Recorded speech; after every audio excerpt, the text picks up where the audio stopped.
یہ کہانی ہے ایک سپاہی کی جو اس قدر بہادر تھا کہ اسے ہر خطرناک محاذ پر بھیجا جاتا۔ وہ ایک میدان جنگ سے واپس آتا تو دوسرے پر بھیج دیا جاتا۔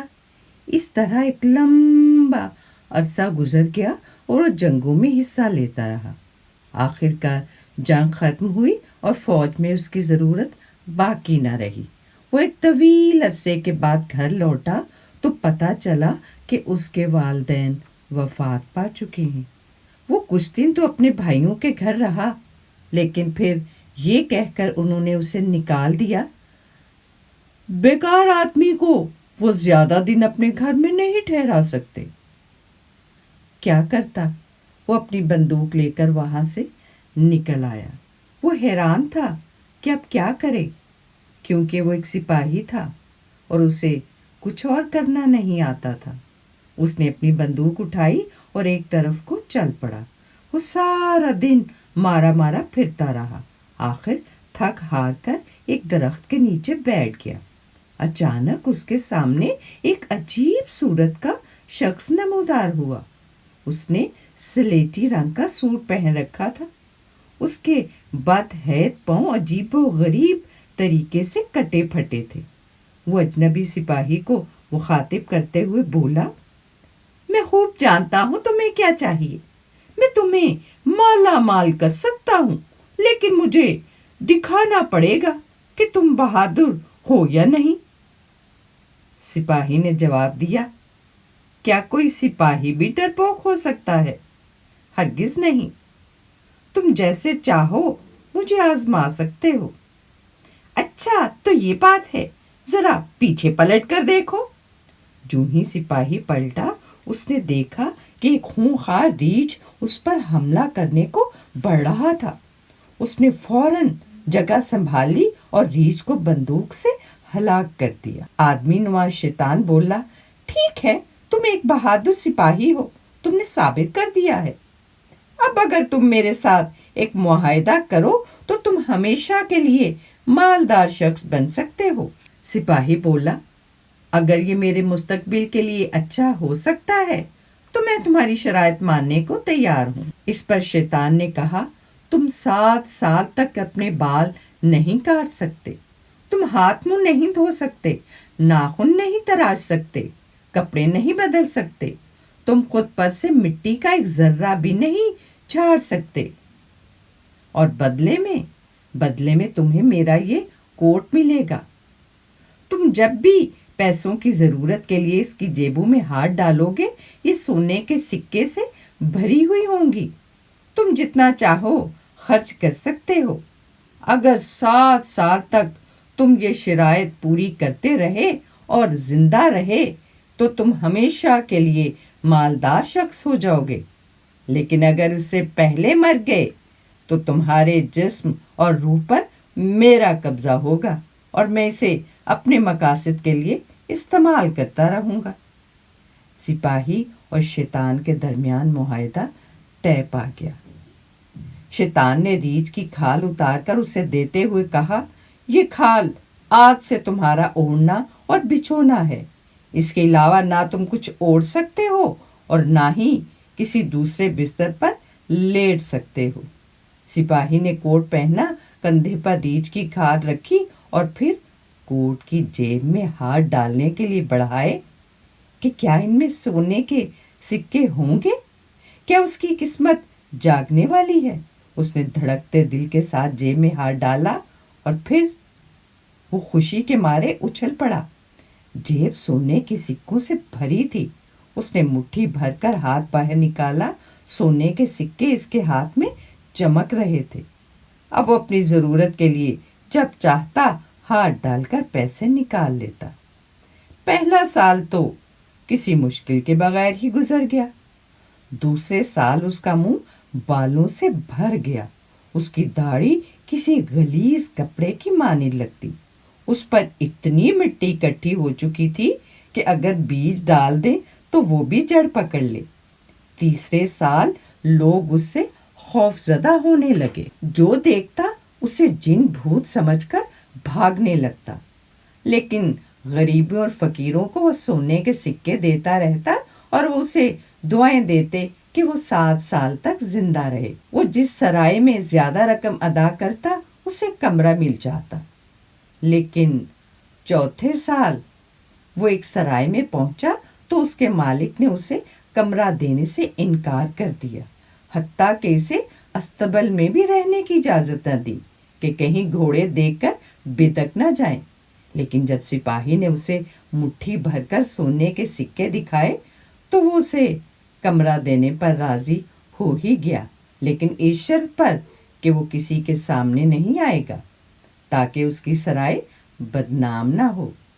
اگلی صبح اسے کمرے کے باہر کسی کے رونے کی آواز سنائی دی۔ اس نے دروازہ کھول کر دیکھا تو ایک بوڑھا شخص بیٹھا رو رہا تھا۔ جو ہی سپاہی اس کے قریب پہنچا وہ اچھل کر دور جا کھڑا ہوا، لیکن انسانی آواز سن کر وہ کھڑا ہو گیا اور سپاہی کے ہمدردی اور شفقت بھرے لہجے سے حوصلہ پا کر اپنی بپتا سنانے لگا۔ اس نے بتایا کہ کاروبار میں نقصان کی وجہ سے وہ مقروض ہو چکا ہے، اس کا گھر بار گروی رکھا جا چکا ہے اور وہ اور اس کی بیٹیاں فاقے کرنے پر مجبور ہو چکی ہیں۔ اگر اس نے قرض ادا نہ کیا تو اسے جیل جانا پڑے گا۔ سپاہی نے کہا، اگر تمہارا مسئلہ صرف دولت سے حل ہو سکتا ہے تو پریشان ہونے کی ضرورت نہیں ہے، میں تمہارا تمام قرض ادا کر سکتا ہوں۔ یہ کہہ کر اس نے جیب سے سونے کے سکے نکالے اور تھیلی بھر کر اس غریب بوڑھے کے ہاتھ میں دے دی۔ بوڑھے نے سکا سانس لیا، بولا، میری بیٹیاں خوبصورتی میں ایک سے بڑھ کر ایک ہیں، تم جس سے چاہو شادی کر سکتے ہو۔ جب انہیں پتہ چلے گا کہ تم نے ہماری کتنی مدد کی ہے تو کوئی بھی انکار نہیں کرے گی۔ یہ سن کر سپاہی اس بوڑھے کے ساتھ ہو لیا۔ جب سب سے بڑی لڑکی نے سپاہی کو دیکھا تو ڈر کر چیخنے لگی اور بھاگ کھڑی ہوئی۔ دوسری لڑکی نے جب اس وحشی کو دیکھا تو سر سے پیر تک دیکھتی رہ گئی اور کہا، میں کسی ایسے انسان سے شادی کیسے کر سکتی ہوں جو کہیں سے بھی انسان نظر نہیں آتا۔ جب سب سے چھوٹی لڑکی آئی تو اس نے کہا، ابا جان، یہ شخص ضرور بہت اچھا انسان ہوگا، اسی لیے اس نے آپ کی مدد کی ہے۔ اگر آپ اس سے وعدہ کر چکے ہیں تو میں ضرور اس سے شادی کروں گی۔ گندگی سے بھرے اس وحشی سپاہی نے یہ الفاظ سنے تو اس کا دل خوشی سے بھر گیا۔ اس نے اپنی انگوٹھی کو توڑ کر 2 حصوں میں کیا، ایک پر لڑکی کا نام لکھا اور ایک پر اپنا۔ اپنے نام والا ٹکڑا اس نے لڑکی کو دے دیا اور کہا، مجھے ابھی 3 سال اسی طرح گزارنے ہیں، لیکن میں ضرور واپس آؤں گا، تب ہم شادی کریں گے۔ سپاہی چلا گیا۔ اس عرصے میں دونوں بہنیں اس چھوٹی لڑکی کا مذاق اڑاتی، سپاہی کی بدصورتی کے طعنے دیتی رہتی۔ سپاہی ادھر ادھر گھومتا رہا، لیکن وہ جہاں بھی جاتا ضرورت مندوں کی مدد کرتا۔ وہ اسے دعائیں دیتے کہ وہ 7 سال تک زندہ رہ سکے۔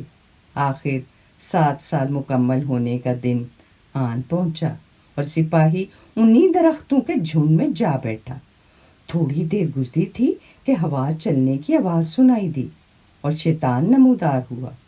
اس نے سپاہی کا پرانا کوٹ اس کی طرف پھینکا اور کہا، اس کا کوٹ اسے واپس چاہیے۔ شیطان غصے میں تھا کیونکہ وہ نہیں چاہتا تھا کہ سپاہی 7 سال کی اپنی شرط پوری کر لے۔ سپاہی نے کہا، پہلے اسے صاف ستھرا کیا جائے، پھر وہ کوٹ واپس کرے گا۔ شیطان نے اس کے بال کاٹے، ناخن کاٹے، پانی لا کر اسے خوب صاف کیا اور پھر وہ ایک صاف ستھرا مالدار بہادر سپاہی تھا۔ جو ہی شیطان غائب ہوا، سپاہی اٹھا، وہ بازار گیا اور اپنے لیے خوبصورت کپڑے خریدے، 4 گھوڑوں کی بگھی خریدی اور اس میں بیٹھ کر سیدھا لڑکی کے گھر پہنچ گیا۔ لیکن وہ بوڑھا اسے نہیں پہچان سکا۔ وہ اسے کوئی امیر نواب جان کر اپنے گھر کے اندر لے آیا۔ لڑکیوں نے اس کی خاطر تواضع کی، لیکن چھوٹی لڑکی نے آنکھ اٹھا کر نہیں دیکھ۔ سپاہی نے بوڑھے آدمی سے کہا کہ میں تمہاری لڑکیوں میں سے کسی ایک کے ساتھ شادی کرنا چاہتا ہوں۔ اس آدمی نے اسے عزت سے بٹھایا۔ لڑکیوں نے جب اس ٹھاٹ باٹ کے آدمی کو دیکھا تو لڑکیوں میں سے ہر کوئی یہ چاہ رہی تھی کہ نواب اس سے شادی کے لیے چن لے۔ وہ فوراً اٹھی اور بننے سنورنے کے لیے اپنے کمروں میں چلی گئی۔ جب چھوٹی لڑکی اور سپاہی اکیلے رہ گئے تو سپاہی نے اپنی آدھی انگوٹھی نکال کر لڑکی کو دکھائی اور کہا کہ میں وہی وحشی انسان ہوں جس کے ساتھ شادی کرنے کے لیے تم راضی ہو گئی تھی۔ 3 سال تم نے میرا انتظار کیا، اب ہمارا انتظار ختم ہوا۔ یوں ان 2 انسانوں کے صبر اور نیک رویوں کی بدولت اللہ تعالیٰ نے انہیں بہترین انعام سے نوازا اور یہ دونوں مل کر ہنسی خوشی زندگی بسر کرنے لگے۔